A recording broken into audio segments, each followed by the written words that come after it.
Taste the Daily. செங்கத்தில் இருந்து திருவண்ணாமலை நோக்கி சென்ற அரசு பேருந்து செங்கம் சுங்கச்சாவடியில் கட்டணம் செலுத்த போதிய பணம் இல்லாததால் நிறுத்தப்பட்டது. இதனால் அவதியடைந்த பயணிகள் தனியார் பேருந்தில் ஏறி சென்றனர். விடியா ஸ்டாலின் அரசின் போக்குவரத்து கழகம் சுங்க கட்டணம் செலுத்தக்கூட வழியில்லாமல் நஷ்டத்தில் இயங்குகிறதா என பொதுமக்கள் விமர்சிக்கின்றனர். தென்காசி மாவட்டம் இலஞ்சி அருகே மோசடி செய்து வீட்டை அபகரிக்க முயன்றவர் மீது புகார் அளித்தும் நடவடிக்கை இல்லை என குற்றச்சாட்டு எழுந்துள்ளது. வாஞ்சி நகர் பகுதியில் காந்தி என்பவருக்கு சொந்தமான ஒரு வீட்டினை நிவன் மேத்யூ என்பவர் 19 லட்சத்திற்கு வாங்கியதாக கூறப்படுகிறது.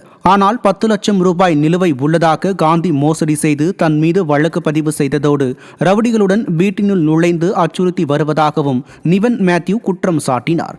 இதுகுறித்து புகார் அளித்தும் விடிய அரசின் ஏவல் துறை கும்பகர்ண உறக்கத்தில் இருப்பதாகவும் அவர் வேதனை தெரிவித்தார்.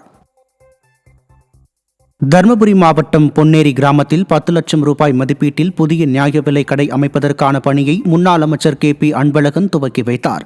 பாலக்கோடு அதிமுக சட்டமன்ற உறுப்பினர் மேம்பாட்டு நிதியில் இருந்த 10 லட்சம் ரூபாய் மதிப்பீட்டில் நியாய விலை கடை அமைப்பதற்கான பூமி பூஜை நடைபெற்றது. இந்நிகழ்வில் காவேரி பாலக்கோடு கூட்டுறவு சர்க்கரை ஆலை முன்னாள் இயக்குநர் ரவிசங்கர், சேலம் மண்டல தகவல் தொழில்நுட்ப துணைத் தலைவர் சாந்தகுமார் உள்ளிட்ட கழக நிர்வாகிகள் பங்கேற்றனர். திருவள்ளூர் மாவட்டம் பழவேற்காட்டில் லைட் ஹவுஸ் விளக்கு எரியாமல் உள்ளதால் கடலுக்கு செல்லும் படகுகள் இரவு நேரத்தில் கரை திரும்புவதில் சிக்கல் ஏற்பட்டுள்ளது.